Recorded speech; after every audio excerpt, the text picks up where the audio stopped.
La caída de Nerón. Vamos a ubicarnos en Roma en el año 68 después de Cristo.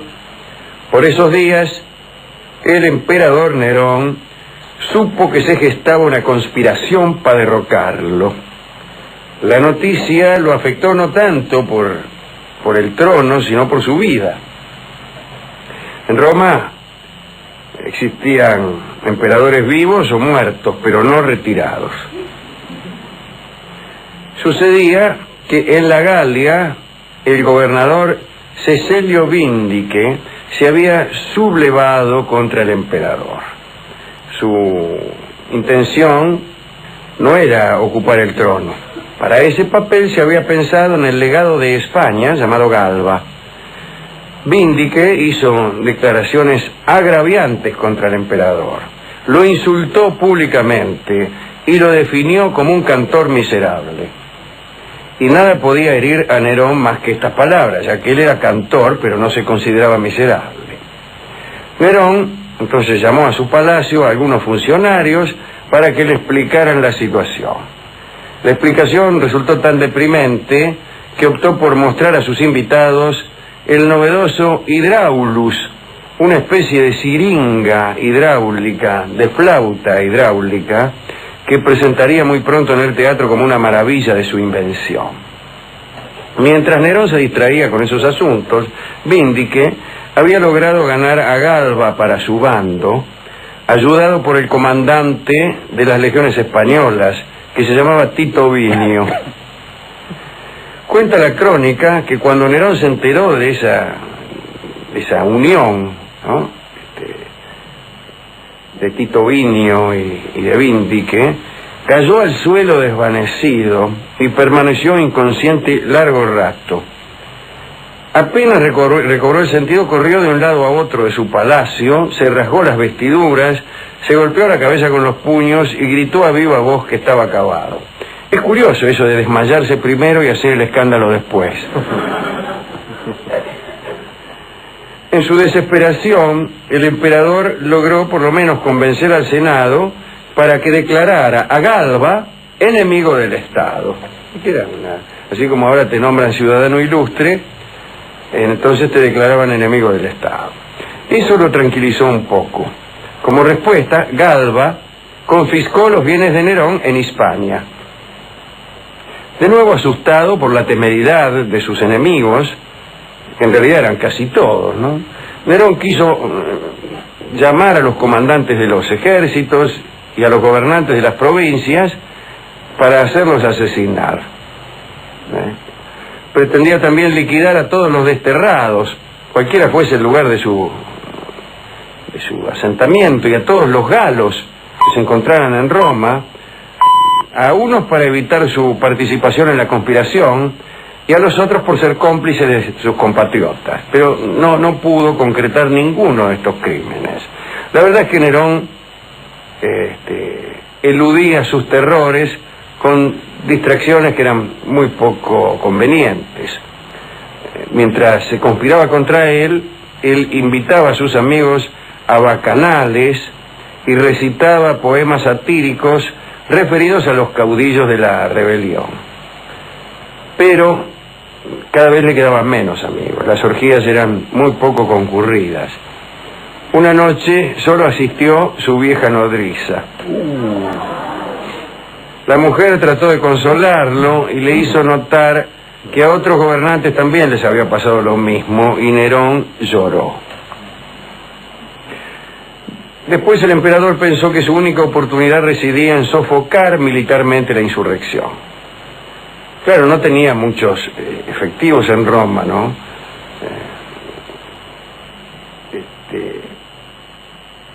De todos modos, con lo poco que tenía, empezó a organizar una campaña.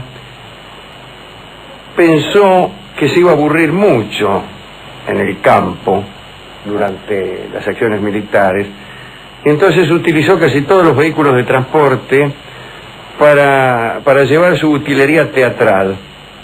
También contrató a prostitutas, pero por lo menos les hizo cortar el pelo a lo hombre, las equipó con hacha y escudo para disimularlas entre la tropa. La verdad es que, con excepción de los pretorianos, no había en Roma soldado alguno a disposición del emperador. Hicieron reclutamientos en distintos barrios de la ciudad, pero fueron infructuosos. Nadie quería participar de esta aventura. Por consiguiente, Nerón publicó una disposición según la cual todo romano pudiente debía entregar un determinado número de esclavos para la campaña que él estaba organizando contra sus enemigos. Con esas medidas, Nerón perdió las últimas simpatías de los romanos. En las calles de Roma aparecieron leyendas contra el emperador, en las paredes, no en las calles. Se leía el nombre de Vindique, o frases como: con su canto despertó a los gallos, leyenda en la cual la palabra Galli aludía a los galos. Con su canto despertó a los galos. Las arcas imperiales flaqueaban. Cuentan que un romano acaudalado le ofreció 150.000 dracmas si cantaba para él, pero Nerón rechazó la oferta indignado. Un día, a mediados del 68, el emperador, ahí estaba en el triclinio, en esa especie de diván que tenían para morfar, ¿no? Estaba terminando de almorzar. Apareció un mensajero y entregó una carta. Y Nerón supo que algunos pretorianos, que era la guardia más fiel, se habían pasado al bando de Galba. La empresa ya no podía realizarse. Los pocos soldados que tenía, algunos ya se pasaban al enemigo, y Nerón entonces supo que estaba verdaderamente perdido. Mandó llamar a Locusta, una famosa envenenadora, y le pidió uno de sus venenos para envenenarse. Me voy a envenenar. Ella se le dio, pero Nerón no se atrevió a beberlo.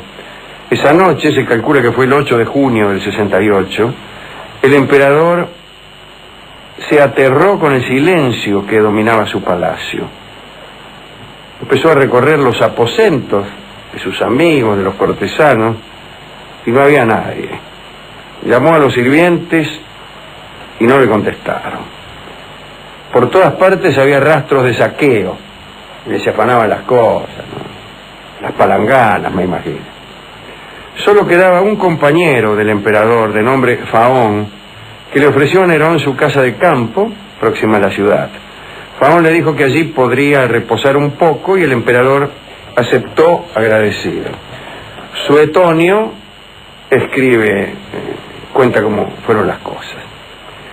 A la ayuda de Faón se agregó a último momento la de Epafrodito, otro amigo de Nerón, y en la finca de Faón se quedaron descansando. Por ahí golpearon la puerta. Un mensajero le llevó la noticia según la cual el Senado acababa de declarar a Nerón enemigo del Estado. Chao. Ya habían salido en su busca y amenazaba al emperador el castigo usual en esos casos. Nerón preguntó cuál era ese castigo y se le dijo que sería sujetado el cuello en una horqueta y su cuerpo desnudo sería flagelado hasta la muerte. Nerón decidió no esperar ese castigo y decidió matarse. Quiso apuñalarse, pero no se animó, hasta que escuchó que los cascos de unos caballos se acercaban. Entonces tomó el puñal, se lo clavó en la garganta, tambaleó un poco, y Epafrodito saltó a su lado y hundió todavía aún más el cuchillo, ayudándolo en aquel suicidio. Los soldados irrumpieron en la finca y hallaron al emperador en el suelo. Un centurión le extrajo el puñal y oprimió la herida con el manto. Nerón llegó a decir: demasiado tarde, y murió. Cuentan que la famosa frase "qué gran artista muere conmigo" la dijo en aquella casa de campo, pero mucho antes de que llegaran los soldados. Nerón no había alcanzado a vivir 31 años. Todos nos imaginamos a un señor cuarentón parecido a Peter Ustinov, pero no, era un muchacho. Había gobernado casi 14, quiere decir que el cantor, el loco y el incendiario debemos imaginarlo bajo la forma de un pibe. Entre los soldados encargados de llevar a Nerón con vida hasta Roma, se encontraba un hombre llamado Marciano Iselo, un liberto de Galba. Iselo impidió que decapitaran al cadáver. Su cuerpo fue incendiado, incinerado es la palabra, sin sufrir mutilaciones.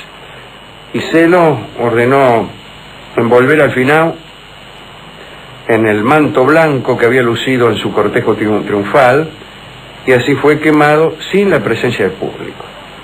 Sus cenizas se depositaron en el Panteón de los Domicios, en el Monte Pincio.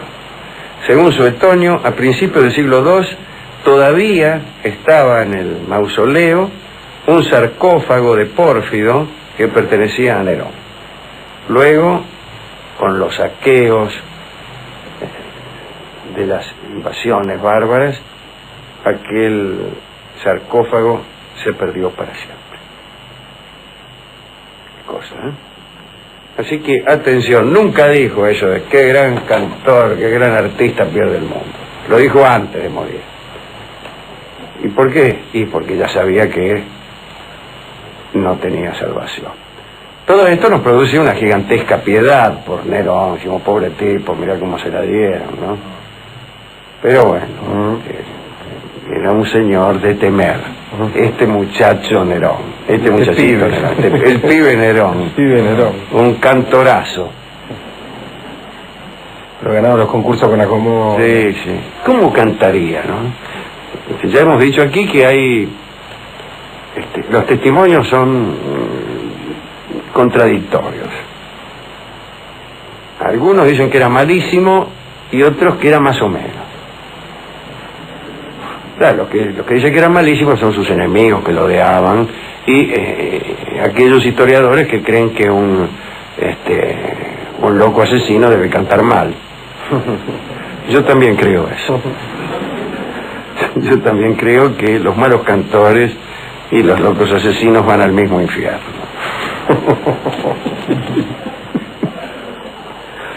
Bien, ¿a quién quiere dedicar usted esta historia, querido Rolón? Y se la quiero dedicar a las prostitutas y a los esclavos que fueron forzados a hacer las veces de soldados para esta campaña que intentó Nerón, ¿no? Sí, al final no fueron. No fueron, se salvaron por suerte. No. Pero está bien. Nos preguntábamos con qué canción íbamos a ilustrar esto, y me parece que no está mal La pena del payador, ya que él se consideraba antes que nada un cantor. Un payador es un cantor.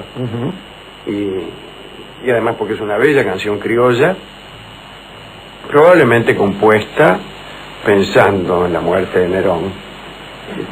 Porque dice en la letra en algún lugar... No dice nada, pero justamente eso es lo que me hace sospechar. La poesía consiste en eso, en aludir a algo pero sin nombrarlo del todo, o sin nombrarlo en absoluto. Así que me parece que sí. Me parece que hablan de Nerón. Cuando hablan del payador, hablan de Nerón todo el tiempo. Seguro. Han querido disimularlo, y lo han conseguido. La pena del payador canta Carlos Gardel.